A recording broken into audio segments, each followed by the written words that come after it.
এটা হচ্ছে index.html file, এটা হচ্ছে style.css ফাইল। নেক্সট কাজ কি, আমার html5 এর স্ট্রাকচারটা নিয়ে আসতে হবে, আমরা নিয়ে আসলাম। তারপরে কি কাজ, লিংক কোলন CSS, আমরা CSS ফাইলটাকে লিংক করাইলাম, বাট এখনো পুরোপুরি লিংক হয় নাই। অ্যাসেটস ফোল্ডারের ভিতরের CSS ফোল্ডারের ভিতরের style.css।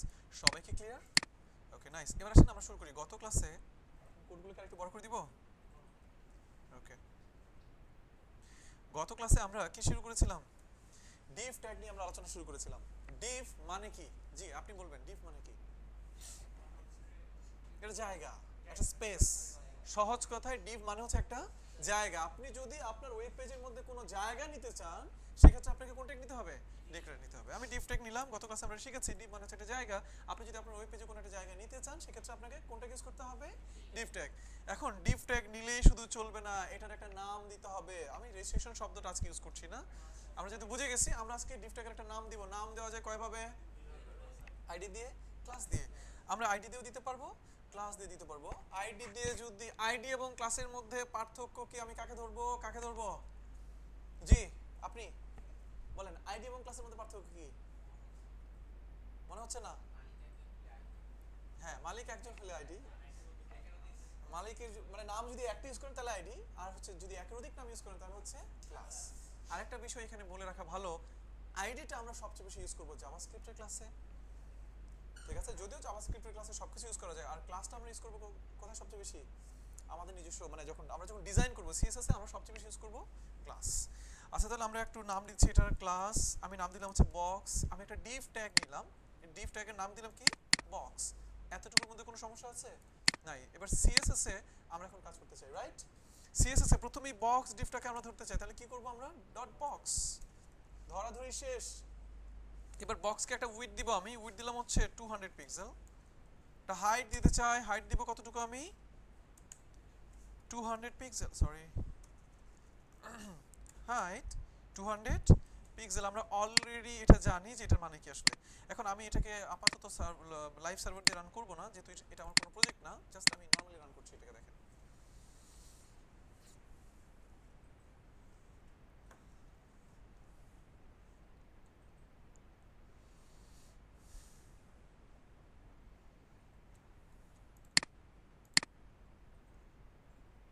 এখন আমার বক্স ডিভটা কি আসছে? অবশ্যই আসছে। হ্যাঁ, এখন আসছে কি আসে নাই সেটা আমরা ইনস্পেক্ট এলিমেন্ট করলে বুঝতে পারবো। একটু ইনস্পেক্ট এলিমেন্টে গেলাম আমি।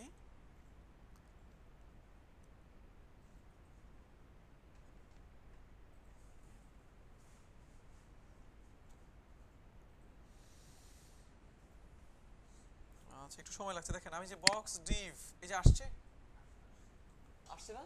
কিন্তু দেখা যাচ্ছে না, কেন দেখা যাচ্ছে না? কারণ আমি একটা স্পেস নিয়েছি ডিভ ট্যাগের মাধ্যমে, যার নাম হচ্ছে বক্স, কিন্তু তার মধ্যে আমি উইডথ দিয়েছি, হাইট দিয়েছি, মানে আপনার হচ্ছে প্রস্থ দিয়েছি এবং উচ্চতা দিয়েছি। কিন্তু এখন আমাকে এটা দেখা যাচ্ছে না কেন? কারণ আমার এখানে কোনো, আমি কোনো কালার দেই নাই, কোনো কিছু দেই নাই। এখন আমরা একটা কাজ করতে পারি, আমরা চাইলে বলতে পারি বক্স ডিভ শোনো, তোমার উইথ 200 পিক্সেল, তোমার উইথ হচ্ছে 200 পিক্সেল, নাইস। তোমার হাইট হচ্ছে 200 পিক্সেল, তোমার হাইটও 200 পিক্সেল, নাইস। এবার তোমার ব্যাকগ্রাউন্ড কালার বিজিসি, তোমার ব্যাকগ্রাউন্ড কালার কি দিয়ে দিব আমরা? রেড। এখন রিলোড দিলে দেখবেন সুন্দর মতন তার একটা ব্যাকগ্রাউন্ড কালার পাচ্ছে। সবাই কি ক্লিয়ার? আমরা কি বুঝতে পেরেছি? আমরা মোটামুটি এই প্রপার্টিগুলো নিয়ে কাজ করেছি। এবার আজকে আমরা প্রথমেই আরো মজার মজার কিছু প্রপার্টি শিখে নিব আর কি। প্রথমেই আমরা আজকে নতুন একটা প্রপার্টি শিখব, সেটা হচ্ছে যে আমরা এখন থেকে আর আমাদের ডিবের মধ্যে কোনো ব্যাকগ্রাউন্ড কালার দিব না। ডিবের মধ্যে কোনো ব্যাকগ্রাউন্ড কালার আছে আর নাই। এবার আমরা আরেকটা সুন্দর প্রপার্টি ইউজ করব, আমরা আজকে শিখবো। সেটা হচ্ছে, যেমন আমাদের কোনো জায়গা বা জমি যখন আমরা আমরা নেই, তখন জায়গা জমির চারপাশে আমরা কি দেই? বাউন্ডারি দেই না? বাউন্ডারি তো দেই নাকি? বাউন্ডারি দেই বা বর্ডার দেই, ঠিক না? আজকে আমরা এই যে ওয়েব পেজের মধ্যে যে জায়গাটা তৈরি করলাম, সেই জায়গার মধ্যে আজকে আমরা কি দিব? বাউন্ডারি দিব বা বর্ডার দিব, সীমানা দিয়ে দিব, রাইট? তো যদি আপনি কোনো একটা ডিভ ট্যাগের চারপাশে, যদি আপনি কোনো একটা ডিভ ট্যাগের চারপাশে একটা বর্ডার দিতে চান, একটা বাউন্ডারি দিতে চান, আপনাকে বুঝতেই পারছেন আমরা এখন আছি সিএসএস এ। যেহেতু আপনি সিএসএস এ আছেন, আপনাকে চিন্তা করতে হবে বর্ডার দেওয়ার জন্য কোনো প্রপার্টি আছে নাকি? অবশ্যই আছে। প্রপার্টির নামই হচ্ছে বর্ডার। প্রপার্টির নাম কি? বর্ডার। কোলন সেমিকোলন মাঝখানে ভ্যালু বসাইতে হয় প্রপার্টির। তো এটার ভ্যালু অনেকগুলো, আমি আপাতত দেখেন কি বসাচ্ছি, 1 pixel 1 pixel 1 pixel, sorry sorry sorry sorry sorry sorry sorry, value হচ্ছে তিনটা, 1 পিক্সেল, সলিড, ব্ল্যাক। আমি ভ্যালুগুলোর মানে বুঝাচ্ছি একটু পরে, বাট আপাতত কি করলাম দেখেন বর্ডার প্রপার্টি আমরা ইউজ করেছি। বক্স ডিভ শোনো, বক্স ডিভ বলবে হ্যাঁ বলেন, কোনো সমস্যা নাই। আপনি বলছেন বর্ডার, বক্স ডিভ কি বুঝছে এখন? ও আচ্ছা, আমার চারপাশে বর্ডার দিতে হবে, ঠিক আছে দিব। 1 পিক্সেল সলিড ব্ল্যাক, এটার মানে আমি এখন বলছি 1 পিক্সেল সলিড ব্ল্যাক দেওয়ার সাথে সাথে দেখবেন আপনার কি হচ্ছে, ওই ডিভের চারপাশে একটা সুন্দর বর্ডার চলে আসছে। আমরা কি বুঝতে পারছি তো সবাই নাকি? বর্ডারটা আসছে কোনটা? হ্যাঁ হ্যাঁ হ্যাঁ, এটা বাটনে না, এটা হচ্ছে ও রিলোড দিয়ে, রিলোড, এই যে রিলোড, এই রিলোড রিলোড রিলোড, অথবা রাইট বাটন ক্লিক করে এই যে রিলোড, মানে রিলোড দিলে কি হচ্ছে, পেজটা রিলোড হচ্ছে, তখন আপডেট জিনিসটা এখানে দেখাচ্ছে। সবাইকে ক্লিয়ার? আচ্ছা, এবার আসেন আমরা কি কোন একটা ডিভের চারপাশে বর্ডার তৈরি করতে পারবো? কোন একটা ডিভের চারপাশে বর্ডার তৈরি করতে পারবো? নাইস। বর্ডার বক্স, তোমার চারপাশে একটা বর্ডার তৈরি করো 1 পিক্সেল সলিড এবং ব্ল্যাক। 1 পিক্সেল মানে হচ্ছে বর্ডারের যে পুরুত্ব থিকনেস, বর্ডারের থিকনেস। আমি 1 পিক্সেল দিলাম সেজন্য ছোট্ট পাতলা হয়ে আসছে। আমি যদি 10 পিক্সেল দিতাম অর্থাৎ তাহলে কি হইতো আপনার, এই যে মোটা হইতো। সবাই ক্লিয়ার? আপনি এটা যত বাড়াবেন তত কি হবে, এটা মোটা হবে বা বড় হবে। তাহলে আমরা 10 পিক্সেল দিলাম, এখন দেখেন আমার বর্ডারটা কিন্তু 10 পিক্সেল হয়ে গেছে। এই যে ডান পাশে দেখতে পাচ্ছি ব্ল্যাক, বুঝতেই পাচ্ছেন বর্ডারের কালার, এটা কি বর্ডারের কালার। আমরা এখানে দেওয়া আছে ব্ল্যাক, আমি যদি দিয়ে দিই হচ্ছে রেড, বর্ডার কি হয়ে যাবে রেড। আমি যদি এখানে ইউজ করি গ্রিন, আমার মনে আর বোঝানো মানে এটা মানে বুঝতে না পারার কোনো বিষয় না, গ্রিন, তাহলে আমার বর্ডারটা কি হয়ে যাবে এখন গ্রিন। সবাই ক্লিয়ার? Okay nice. আর এবার আসেন মাঝখানের এই জিনিসটার নাম আমরা একটু বুঝে নেই। 10 পিক্সেল সলিড গ্রিন, 10 পিক্সেল হচ্ছে বর্ডারের পুরুত্ব থিকনেস, গ্রিন হচ্ছে বর্ডারের রং, মাঝখানে সলিড মানে হচ্ছে বর্ডারের স্টাইল। এটা কি বর্ডারের স্টাইল? আমি কি বুঝাতে পারছি সবাইকে? এটা হচ্ছে কি বর্ডারের স্টাইল। এটা হচ্ছে বর্ডার উইথ, এটা কি বর্ডার উইথ। এটা হচ্ছে বর্ডার কালার, আর এটা কি border style. Border style solid মানে হচ্ছে স্ট্রেইট, একেবারে নিরবিচ্ছিন্ন বর্ডার। কি বুঝতে পারছি সবাই? সলিড মানে কি নিরবিচ্ছিন্ন বর্ডার। খুব ভালো কথা, আপনি সলিডের জায়গায় দিতে পারেন ডটেড। ডটেড মানে কি ডট ডট ডট। এবার যদি রিলোড দেন আপনার বর্ডারটা কিন্তু dot dot dot dot dot হয়ে যাবে। চিন্তা করেন সিএসএস এত সহজ এবং এত মজার। দেখেন এই যে দেখতে পাচ্ছি border 10 pixel dotted green, 10 pixel মানে হচ্ছে বর্ডারটা কতটুকু মোটা হবে। দেখেন এই যে বর্ডারটা কিন্তু এখন আমি যত বাড়াবো এটা তত বেশি মোটা হবে। গ্রিন মানে হচ্ছে এই বর্ডারের রংগুলো কি হবে। আর একটু আগে ছিল সলিড, সলিড মানে কি নিরবিচ্ছিন্ন একটা দাগ, দেখছেন সলিড দিলে এরকম এরকম হয়ে যায়। আর যদি আমরা কি দেই ডটেড, আপনি একটা কাজ করেন, ওই নোট এখন করেন না, বাসায় কি করবেন, এখন নোট করতে গেলে ক্লাস মিস করবেন। বাসায় সেম ভিডিও না বাসায়, তাহলে যেটা হবে কি আপনার মানে ক্লাস এখন মিস করবেন না আর কি, ঠিক আছে? এটা আমার মনে হচ্ছে যে বেটার হবে।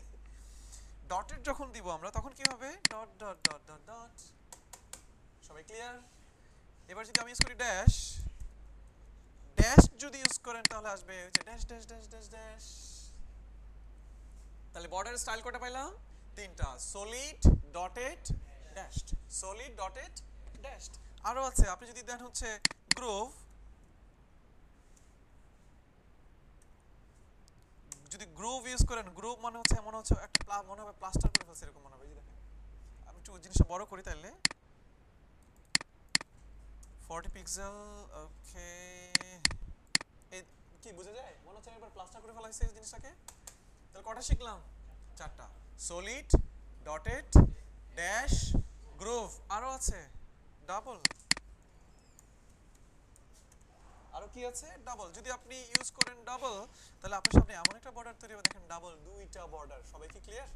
আমরা এইমাত্র শিখলাম কিভাবে যে কোনো একটা মানে ডিভের চারপাশে কিভাবে একটা বর্ডার তৈরি করে ফেলা যায়। আমি কি সবাইকে বুঝাতে পারলাম? আমরা কি সবাই বর্ডার তৈরি করতে পারবো? এখনই বর্ডার এখানে শেষ হয়ে যায় নাই, মাত্র আমরা বর্ডার শিখলাম। এবার বর্ডারটা নিয়ে আরেকটু আমরা গবেষণা করতে চাই। দেখেন তো আমরা দেখেন লিখলাম এখানে বর্ডার 40 পিক্সেল ডাবল গ্রিন, ঠিক আছে? কিন্তু আমি চাচ্ছি চারদিকে চার ধরনের বর্ডার তৈরি করব আমরা, চারদিকে চার ধরনের বর্ডার আমরা তৈরি করব, এরকম একটা বিষয় আমরা চাচ্ছি এখানে। খুব ভালো কথা। এখন যদি আপনি সেরকম চান তাহলে আপনি চাইলে এইভাবেও কাজ করতে পারেন। বর্ডার টপ মানে বক্স ডিভ শোনো বর্ডার টপ, শুধুমাত্র তোমার টপে তুমি এই বর্ডারটা তৈরি করবা। কি বর্ডার তৈরি করবা? 40 পিক্সেল ডাবল গ্রিন। সে তাইলে আপনার শুধুমাত্র সে তার টপে এটা তৈরি করবে। দেখেন 40 পিক্সেল ডাবল গ্রিন, যদি বটমে আপনি কোনো বর্ডার তৈরি করতে চান তাহলে কি করবেন? আচ্ছা ডুপ্লিকেট করছি কিভাবে বুঝতে পারছি তো সবাই? Control shift D, okay sorry control alter, sorry right control shift D হচ্ছে সাবলাইম টেক্সটে, এই যে দিলাম। এবার এটা কি বর্ডার বটম, এটা দেন হচ্ছে 20 পিক্সেল সলিড না দিয়ে দেন হচ্ছে কি দিব, ড্যাশড গ্রিন না দিয়ে দিব হচ্ছে রেড। অর্থাৎ আমরা চাইলে কোন একটা ডিমের চারদিকেও কি করতে পারবো, দেখেন নিচে তৈরি করেছি এটা, চারদিকে চার রকমের বর্ডার তৈরি করতে পারবো। আমরা ডানেও বর্ডার তৈরি করতে পারবো, আমরা বামেও বর্ডার তৈরি করতে পারবো। বর্ডার টপ, বর্ডার বটম, তাহলে বর্ডার লেফট, বর্ডার রাইট। সবাই কি ক্লিয়ার? তো আমরা এইমাত্র শিখলাম যে বর্ডার কিভাবে তৈরি করতে হয় শুধুমাত্র বর্ডার প্রপার্টি দিয়ে। আবার দেখলাম যে border top, border bottom, border left এবং বর্ডার রাইট কিভাবে তৈরি করতে হয়। সবাই কি ক্লিয়ার? আরো ঘটনা আছে, আমরা সেই ঘটনাগুলোর সাথে এখন পরিচিত হবো। চলেন আমরা বর্ডার তৈরি করলাম, দেখেন এখানে সলিডই দেন, বর্ডার 40 পিক্সেল সলিড গ্রিন, তাহলে 40 পিক্সেল সলিড 40 না দিয়ে এটা 20 দেন। আমরা যে কোনো ডিবের চারপাশে বর্ডার তৈরি করতে পারি, ওকে। এবং চাইলে টপে border top, border bottom, border left, border right দিয়েও কি বর্ডার তৈরি করতে পারি, ওকে নাইস। এবার আসেন বর্ডারকে আমরা দুই ভাবে ইউজ করে দেখলাম, বর্ডারকে আরো এক ভাবে ইউজ করা যায়। সাপোজ এটা কি বর্ডার উইথ, এটা বর্ডার স্টাইল, এটা কি বর্ডার কালার। অবশ্যই চাইলে আপনি বর্ডার উইথ, আমি যা যা দেখাচ্ছি সব কিন্তু দেখতে হবে, কারণ প্রজেক্ট করতে গেলে সবই লাগবে আপনার। তারপরে কি border, sorry border with, border colour, border style. অর্থাৎ এই ভ্যালুগুলা আপনি শুধুমাত্র বর্ডার লিখেও ব্যবহার করতে পারবেন, কোনো সমস্যা নাই। আবার চাইলে কি করতে পারবেন, বর্ডার উইথ, বর্ডার উইথের কাছে দিয়ে দেন, বর্ডার স্টাইল, বর্ডার স্টাইলের কাছে দিয়ে দেন। সবগুলো ওয়ে কিন্তু মাথায় থাকতে হবে। বর্ডার কালার, বর্ডার কালারের কাছে দিয়ে দেন আপনি। এবার বর্ডারটাকে আপনি বাদ দিয়ে দেন। এখন যদি আপনি দেখেন সেম কাজ, border with 20 pixel, border colour হচ্ছে গ্রিন, বর্ডার স্টাইল হচ্ছে সলিড, এখনো কিন্তু সেম জিনিসটাই কাজ করবে। সবাই কি ক্লিয়ার? ঘটনা এখনো শেষ হয় নাই, ঘটনা মাত্র শুরু হয়েছে, আরো ওয়ে আছে। এতটুকু পর্যন্ত সবাই তো ক্লিয়ার নাকি? আচ্ছা এবার যদি এতটুকু ক্লিয়ার হয়ে থাকেন, দেখেন আমরা সুন্দরভাবে কিন্তু ইউজ করতে পারছি border with 20 pixel, border colour হচ্ছে গ্রিন এবং বর্ডার স্টাইল হচ্ছে সলিড। এবার আসেন আমরা দেখি যে আমি চাচ্ছি বর্ডার উইথ চারদিকে চার রকমের হবে। এটা তো আমরা একটু আগে করেছি। তাহলে বর্ডার টপ দিয়ে একটা বানাবো, বর্ডার বটম দিয়ে একটা বানাবো, বর্ডার লেফট দিয়ে একটা বানাবো, বর্ডার রাইট দিয়ে একটা বানাবো। আপনাকে মনে রাখতে হবে আপনি কিন্তু একজন ডিজাইনার এবং আপনি একজন ডেভেলপার, ওয়েব ডিজাইনার এবং ওয়েব ডেভেলপার। আপনার সকল রাস্তায় আপনার জানা থাকা লাগবে। আপনি নিজেও জানেন না কখন যে কোন রাস্তায় আপনাকে যাওয়া লাগতে পারে। ব্যাপারটা বুঝতে পারছেন? আপনাদের মনে হতে পারে কি ব্যাপার ভাই, একবার হয়তো শিখলাম, আবার এত ভাবে কেন শিখছি? কারণ কখন কোন ভাবে আপনার সামনে চলে আসবে সেটা কিন্তু আপনি জানেন না। সবাই বুঝতে পারছেন? তো এবার দেখেন বর্ডার উইথ দিলাম 20 পিক্সেল, কিন্তু বর্ডার উপরে 20 পিক্সেল, উপরে 20 পিক্সেল, তারপর একটা 40 পিক্সেল, তারপর একটা 80 পিক্সেল, তারপরটা কত 100 পিক্সেল, কথা 100 পিক্সেল। আর এরকম একটা বর্ডার শেপ আপনার তৈরি করার একটা প্রয়োজন হয়তো হচ্ছে আপনার কাজ করতে গিয়ে, ক্লায়েন্টের কাজ করতে গিয়ে আপনার এই ধরনের একটা কাজ করা লাগছে। সেক্ষেত্রে আপনি এইভাবে যদি প্রপার্টি ইউজ করেন, আপনি কি করবেন দেখেন। মজার বিষয় হচ্ছে এখানে একটা ভ্যালু ইউজ করেছেন না, মানে সব দিকে, দিক কয়টা, দিক চারটা না, টপ বটম লেফট রাইট, দিক চারটা। যদি একটা ভ্যালু ইউজ করেন তার মানে কি চারদিকে চারদিকে চারদিকে। একটা ভ্যালু যদি ইউজ করেন এটার মানে কি চারদিকে। বর্ডার উইথ 20 পিক্সেল, সে বলছে ও আচ্ছা বর্ডার উইথ 20 পিক্সেল, তার মানে আমি সব দিকে আমার বর্ডার উইথ কতটুকু থাকবে 20 পিক্সেল। আপনি যদি দুইটা দেন 20 পিক্সেল 40 পিক্সেল, যদি 20 পিক্সেল 40 পিক্সেল দেন তার মানে হচ্ছে উপরেরটা হবে, প্রথমটা হবে টপ বটম, দ্বিতীয়টা কি লেফট রাইট। কি বুঝতে কোনো সমস্যা হচ্ছে? দেখেন এবার মজার বিষয়, আপনি যদি এবার রিলোড দেন এই কনসেপ্টগুলো কিন্তু বুঝতে হবে। দেখেন এই যে উপরে 20 নিচে 20, top bottom same, left right 40 40। সবাই ক্লিয়ার? এটা বলে সেট করতে হবে, দরকার দরকার কি বুঝতে পারছেন তো সবাই নাকি? লেফট রাইট 40, লেফট রাইট 40 দেওয়া আছে, ঠিক আছে উপরে নিচে। তাহলে আপনি প্রথমে দিবেন কি 40, ঠিক আছে চলে আসেন বুঝতে পেরেছি। এবার আসেন আমরা একটা কাজ করি এখানে। দেখেন যদি দুইটা ভ্যালু দেই, প্রথমটা হিট করবে কোথায়, উপরে নিচে টপ বটম, আর দ্বিতীয়টা লেফট রাইট। সবাই কি ক্লিয়ার? নাইস। যদি তিনটা দেই 100 পিক্সেল, কনসেপ্টটা ক্লিয়ার হয়ে যান। যদি তিনটা ভ্যালু আমরা ইউজ করি তাহলে সেটা কোথায় হিট করবে আমাদের অবশ্যই সেটা জানতে হবে। মনে রাখবেন যদি তিনটা ইউজ করেন, প্রথমটা টপ, এটা বটম, মাঝখানটা লেফট রাইট। মনে থাকবে তো সবার নাকি? প্রথমটা হিট করবে কোথায়? টপে। সবার শেষটা হিট করবে বটমে। আর মাঝখানটা কি করে কোথায় হিট করবে? Left and right. আপনি যদি রিলোড দেন দেখেন সেম কাজ করছে, যে প্রথমটা টপ 20 পিক্সেল, তারপরটা কি 100 পিক্সেল হচ্ছে নিচে, আর মাঝখানটা কত 40 সরি মানে দুই পাশেটা হচ্ছে 40 সবাই কি ক্লিয়ার? কি বুঝতে কোনো সমস্যা? এগুলো না বোঝার মতন আসলে কিছুই না, আপনাকে শুধু একটু কি করতে হবে, মনোযোগ দিয়ে দেখতে হবে। এরপর আসেন যদি চারটা ভ্যালু ইউজ করি, যেমন ফাইনালি এখানে এসে ইউজ করলাম 50 পিক্সেল, যদি চারটা ভ্যালু ইউজ করেন তাহলে বুঝতে পারছেন চারটা দিকই আমাদের রয়েছে। আমাদের চারটা ভ্যালু যদি ইউজ করেন তাহলে প্রথমে টপ, তারপর হচ্ছে কি না না না না না না সিরিয়ালি যাবে, serially top right bottom left. প্রথমটা হিট করবে টপে, তারপর এটা রাইটে, তারপর এটা বটমে, তারপর এটা কোথায়? লেফটে। আপনি রিলোড দেন, এই যে চলে আসছে 20 পিক্সেল। হ্যাঁ 20 পিক্সেল, ঘড়ি তো এমনিই ঘুরে নাকি? তাহলে clockwise right, top right bottom left. আমরা এইমাত্র শিখলাম যে কিভাবে কি ইউজ করা যায়, বর্ডার ইউজ করা যায়, এবং বর্ডারকে ইউজ করার অনেকগুলো ওয়ে আমরা আসলে দেখে ফেলেছি। একটা বর্ডারকে সুন্দরভাবে কতভাবে ইউজ করা যায়, প্রত্যেকটা ওয়ে নিয়ে আমরা বিস্তারিত আলোচনা করার সুযোগ পেয়েছি। সবাই কি ক্লিয়ার? বর্ডার নিয়ে কাজ করা যাবে? ভিডিও কিন্তু থাকছে, সবাই ভিডিও দেখে, মানে আপনাদের এই জন্য বলা যেতে পারে যে আপনাদের মানে কি এটা যুদ্ধ শুরু করে দিবেন বাসায়। মানে আমাদের সামনে ডিজাইন ক্লাস শুরু হওয়ার আগে যতগুলো সিএসএস প্রপার্টি আছে সব হাতের মুঠে নিয়ে আসতে হবে। একটা কথা মনে রাখবেন, আপনি পারবেন না এটাই স্বাভাবিক। আগে থেকে যদি কেউ পেরে থাকেন খুব ভালো, কোনো সমস্যা নেই, কিন্তু আপনি পারবেন না এটাই খুব স্বাভাবিক। ব্যাপারটা বুঝতে পারছেন? পারলে তো এত টাকা পয়সা খরচ করে এই বিকালবেলা বাসে ঝুলে ঝুলে এখানে আসতেন না, তাই না? কিন্তু পারার জন্য কি করতে হবে? প্রথমত হচ্ছে ক্লাস করতে হবে, সেকেন্ড হচ্ছে বাসায় বসে ঝাঁঝরা করতে হবে। ঝাঁঝরা মানে বুঝছেন তো? বারবার বারবার বারবার। ছোটবেলায় আমরা একটা রচনা শিখেছি, না বুঝেই শিখেছি, আমি ব্যক্তিগতভাবে না বুঝে শিখেছিলাম অধ্যবসায়। বুঝতাম না, মুখস্থ করেছি অধ্যবসায় জীবন ব্যর্থ, অধ্যবসায় ছাড়া জীবনে কিছু হয় না টয় না।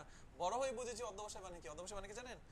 বারবার বারবার চেষ্টা করার নামই হচ্ছে অধ্যবসায়। ঠিক আছে? আপনি একবার পারছেন না, ট্রাই করেন, দুইবার ট্রাই করেন। আপনি কতবার ট্রাই করেছেন? আমি অনেক স্টুডেন্ট পেয়েছি বুঝছেন, মানে তারা এখনো ফ্রিল্যান্সার হতে পারে নাই, খুব ভালো স্কিল, ফ্রিল্যান্সার হতে পারে নাই। আমি বললাম কেন ফ্রিল্যান্সার হতে পারেন নাই? ভাইয়া আমি মানে ভালো লাগে না, মার্কেট প্লেস গেলে ঘুম আসে। ওদের সমস্যা হচ্ছে অধ্যবসায়ের সমস্যা। ওরা মাত্র কত 10 বার ট্রাই করেছে, মার্কেট প্লেসে কাজ পায়নি, আসে নাই। আরে মার্কেট প্লেসে 1000 বার ট্রাই করবেন, আপনি কি মনে করেছেন আপনি 1000 বার ট্রাই করবেন মার্কেট প্লেসে? মার্কেট প্লেসে আপনি কাজ না করে যাবেন কোথায়? ঠিক আছে? আমাদের একজন বিখ্যাত যে টমাস আলভা এডিসন তো বাতি তৈরি করেছিলেন, কয়বার ট্রাই করেছিলেন? 10,000 বার ট্রাই করেছিলেন। সব কি বুঝতে পেরেছি? আপনি কয়বার ট্রাই করেছেন? কয়বার ট্রাই করার পর আপনি চিন্তা করছেন যে আমি পারি নাই? এটা একটু নিজেকে প্রশ্ন করবেন যে আসলে আমি কতবার ট্রাই করেছি। সবাই কি ক্লিয়ার? সো এই ট্রাই জিনিসটা অর্থাৎ অধ্যবসায় জিনিসটা হচ্ছে খুবই গুরুত্বপূর্ণ। আমি কি সবাইকে বুঝতে পারলাম? আপনি হয়তো আজকে দেখছেন আরে কি ওই ভাই এত খুব সুন্দর ডিজাইন করে, আমি কেন পারি না? আপনি কখনো ওই ভাইয়ের সাথে নিজেকে এভাবে কম্পেয়ার করবেন না। আপনি চিন্তা করবেন যে আমি আসলে নিজেকে ওই লেভেলে নিয়ে যাওয়ার জন্য কি পরিমাণ পরিশ্রম করে যাচ্ছি। সবাই কি ক্লিয়ার? Okay nice. আমরা এই মাত্র শিখলাম হচ্ছে একটা সুন্দর প্রপার্টি আমরা শিখলাম। প্রপার্টির নাম কি ছিল? বর্ডার। এবং আমার মনে হয় প্রত্যেকটা ওয়ে আমরা শিখে ফেলেছি। যেমন আপনি বর্ডার কালার আমাদের এখন এখানে ইউজ করেছি গ্রিন। গ্রিন মানে কি? সব দিকে গ্রিন। আপনি যদি এখানে কি ইউজ করেন, গ্রিনের সাথে যদি রেড দেন, দুইটা কালার ইউজ করলাম, তাহলে এবার কে বলবেন? আপনি। আপনার কি নাম? সাইফ। আফসান ভাই। আফসান ভাই বলেন এবার যে আমি ইউজ করেছি গ্রিন এবং রেড, এখানে কি ঘটনা ঘটবে আপনি বলে দেন। Green top bottom, red same একটু আগে যেটা দেখেছি লেফট রাইট, রিলোডটা নিচে চলে আসছে। ক্লিয়ার সবাই? একইভাবে আপনি যদি তিনটা ভ্যালু ইউজ করেন, গ্রিন রেড, আরেকটা রঙের নাম কি বলে দেন আমাকে? ব্লু। তাহলে বুঝতেই পাচ্ছেন এটা সবার উপরে, এটা সবার নিচে, এটা কোথায়? ডানে বামে চলে আসছে। সবাই কি ক্লিয়ার? Okay nice. আমরা এই মাত্র শিখে নিলাম যে দেখে নিলাম যে কিভাবে আসলে আমরা এইভাবে কাজ করব। বর্ডার প্রপার্টিটা আমার ধারণা যে আপনারা সবাই বুঝতে পেরেছেন। আমরা কি বর্ডার প্রপার্টি নিয়ে কাজ করতে পারবো?